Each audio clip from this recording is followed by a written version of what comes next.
we've been taking a look at not only the national campaign for the presidency, but also the local campaigns and the regional campaigns as well. And in studio with me, another candidate for Texas 19, DeRenda Warren in studio, running for Congress, of course, on the Republican side. And DeRenda, welcome back. Thank you, Chad. Glad to be here this morning. Well, glad to have you in studio. How is the campaign going? Well, for us, it's going extremely well. We're trying to hit more out in the rural areas and talking with the farmers and different people out and around about the economy of the oil and gas and having some really good discussions out there. What are some of the top issues that voters, when they're showing up at your events, and you know, a big part of this race is going and hitting those smaller communities and talking to as many people as possible. What are some of the top issues that they're coming to you with? Well, of course, farming and ranching are on our top priority, and also along with health care. But from Abilene clear up to Bailey and up in Dimmitt and Farwell around there, it's water. People are concerned about our water and how we're going to get some more and how we're going to conserve. And so these are big issues because we aren't coming out of this 4-year drought that we just had. What is... I guess when people think of water, they think of it more as a local issue. Is there something that, I guess on the congressional side that you know, if elected, that you could do about the issues of water out here and throughout the United States? Well, I've looked out around the country to see how other entities are handling their water storage and shortages. I see California is doing that desaltization. That might be something we might need to look into. You know, that'd be pretty nice to set something up on our down on the shoreline, maybe around Corpus or someplace, and see if we can't get some water to help fill up our aquifer to help support our farming and support just water shortages that we're going to see just because of our population, too.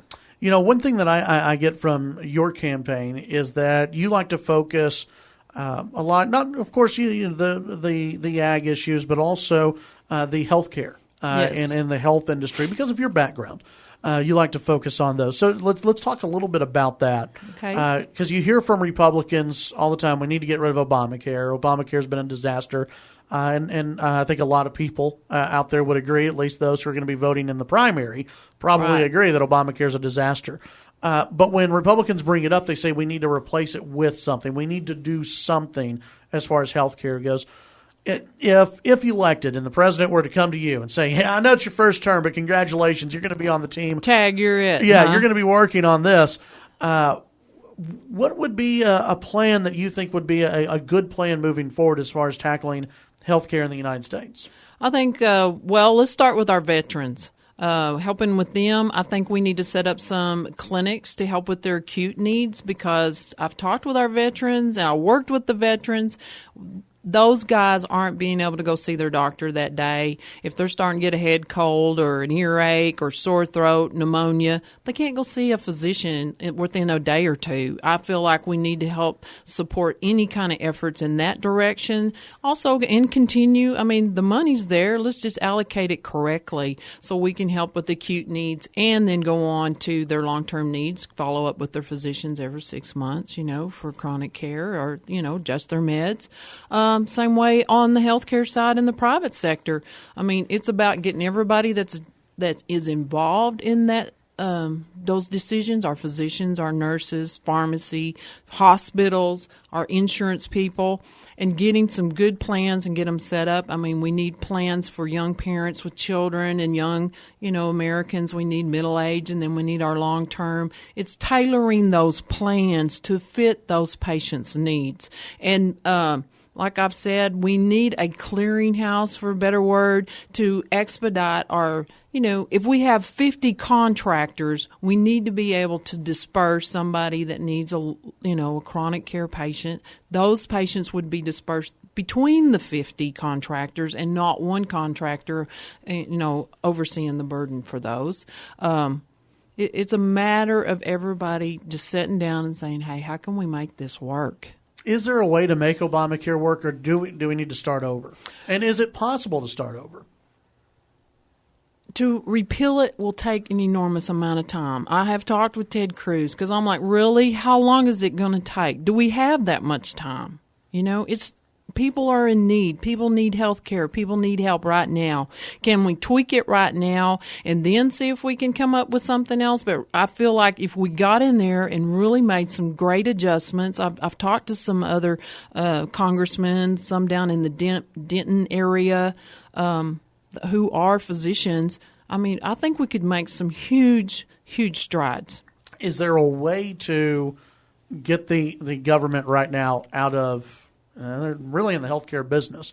You have one Democratic president who is at least espousing, "Hey, let's go single payer system already. Let's jump into that." You have Hillary Clinton on the Democratic side who says, "Well, we need to tweak it, but we still need to have Obamacare." And then you have Republicans who say we need to get government completely out of the healthcare business. What do you think needs to happen there? Well, when we talk about Medicare and Social Security, I mean, those are set up through the government, so those entities are going to have to be looked at from I would rather government be a referee instead of trying to be on the field and playing, I mean, we still need to allow people that this is their profession, this is what they do, our insurance companies, and let them do what they do best and make sure that the regulations are being followed, not literally trying to be in there on a day-to-day basis. Is this a concern as far as the price of insurance and the price of Obamacare? Is this a concern that people are talking to you about when you're campaigning? Oh, most definitely. I mean, I had a constituent down in Snyder, who's paying $1,200 for his premium every month. I mean, that's more than his mortgage. And then to come find out, there's nobody even contracted with that. The hospital's not contracted. There's not a physician in the area contracted. And he was like, "Miss Warren, how can somebody sell me that?" And I'm like, I don't know. I'm praying they don't sleep at night because that's what I'm seeing. Mm-hmm. That, we have got to get it where people feel like they're getting what they're paying for, and then healthcare can be all players have to be at the table, and that's what happened with Obamacare. It was like, here, healthcare, y'all get to decide how you're going to handle this now.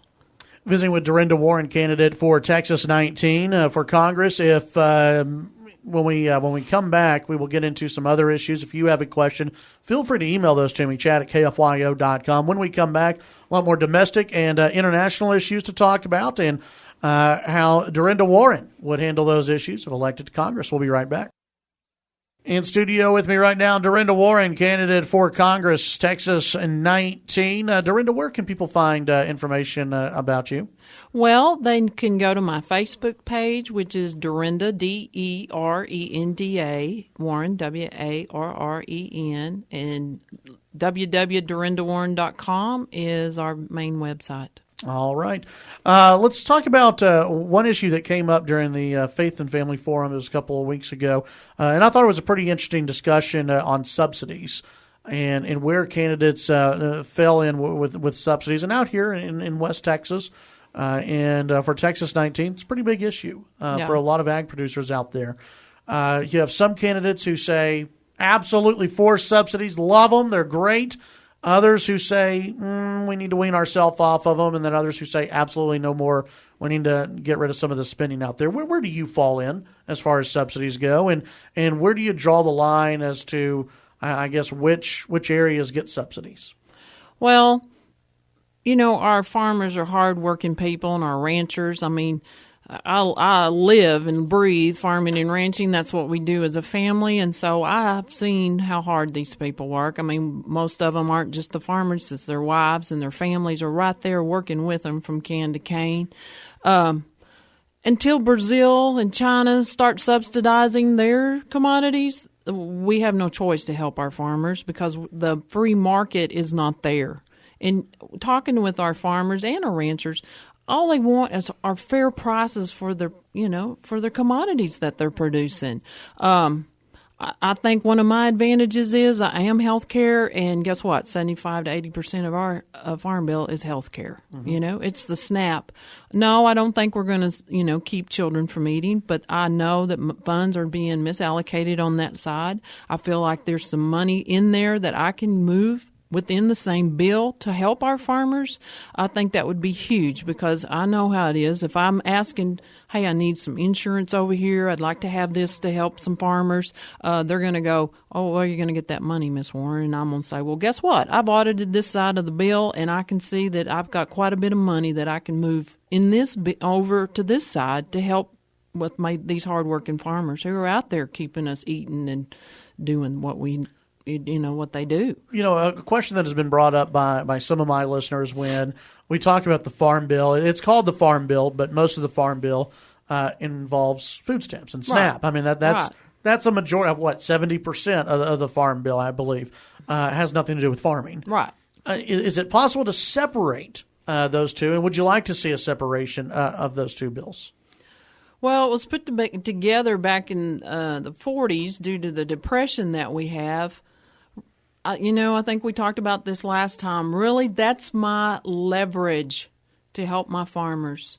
I know people don't want to talk about it, but guess what? We have to talk, and we have to discuss, and we have to work with the Democrats. And that's my side of the bill that I can say, look, I can show them physically, hey, I need to get this money over to the side of the farmers.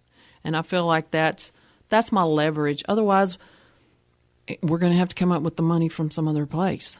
There are some in Congress who would like to see, and in current elected officials who would like to pass legislation that would actually call for one bill at a time, basically, one subject at a time to get passed, instead of adding, let's say, and I know it's been brought up as an example, Planned Parenthood and funding for the Department of Defense. Right. We're going to put those two together.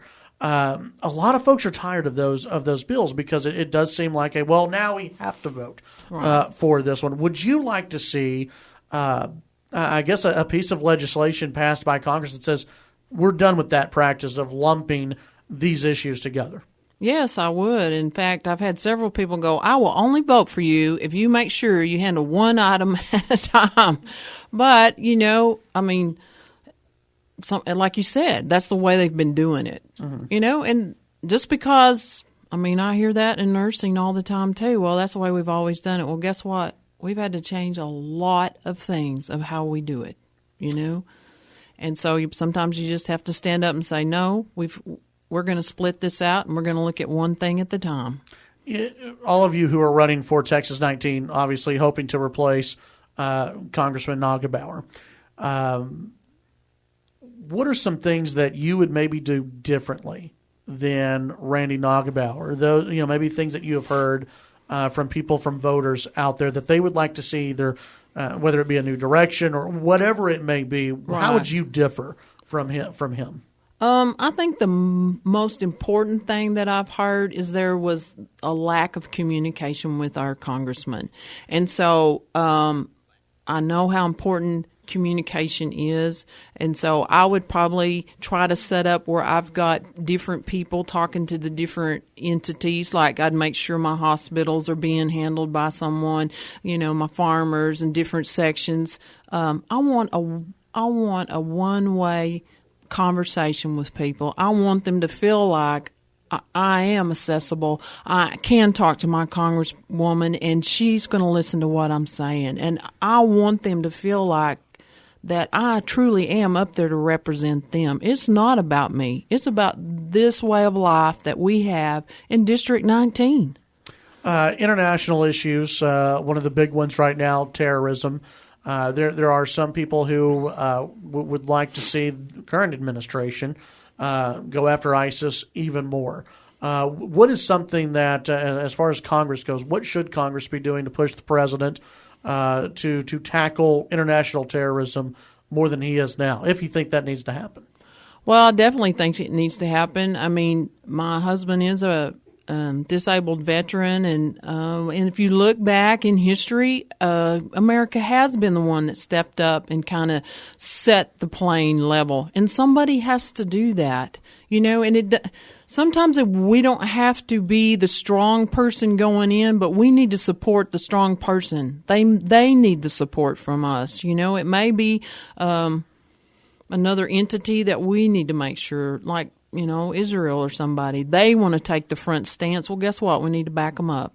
We need to make sure that the world understands we're going to back up, and we're not going to stand for ISIS. We're not going to stand for that.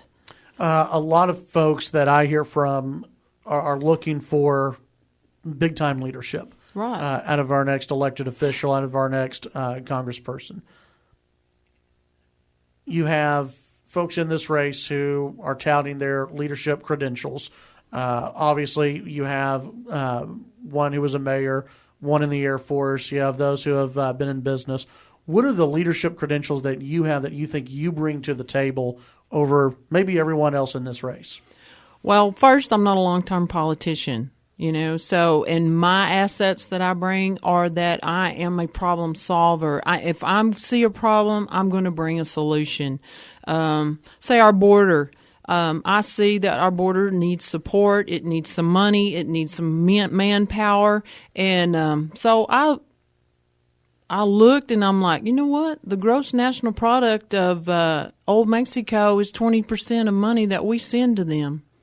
Well, guess what? Western Union and Walmart get a percentage of that money being sent back. Maybe we need to put a fee in there. I looked at it, $2 billion approximately. Wow, that could help us put some men on the border and maybe some more equipment. Sometimes you just got to think outside the box, and I feel like that's my strong suits. I think outside of the box, and I try to look at alternatives, And sometimes that's how you get people talking. You're like, hey, this is a different idea. Let's look at it. Let's see if it's feasible, and maybe this is something we really need to get it sunk into. You brought up the border. Do you think there needs to be a border wall that goes across the entire border, or do you think there needs to be strategic fencing, as some have brought up, with more boots on the ground? How do we solve the issue of illegal immigration? Well, which is a big question. It's a huge question, Chad. Right now, in the next minute or two, please solve illegal immigration. Okay. Well, I personally went down and talked to those men down there. My oldest son is Border Patrol, and they don't want them. They don't want a wall. They don't want strategic fencing. They need manpower. Like if you said, DeRenda, I'm going to send you some help, I'd say, Chad, I need another RN. I need somebody that understands the way I'm thinking and things that need to, our way we do things. And that's what the Border Patrol are asking for. We need more Border Patrol agents. I guess in the next 20 seconds or so, tell folks where they can find you online. Oh, please go to my Facebook, DeRenda Warren, and our website, www.DeRendaWarren.com. All right, DeRenda Warren, thank you very much. Thank you, Chad.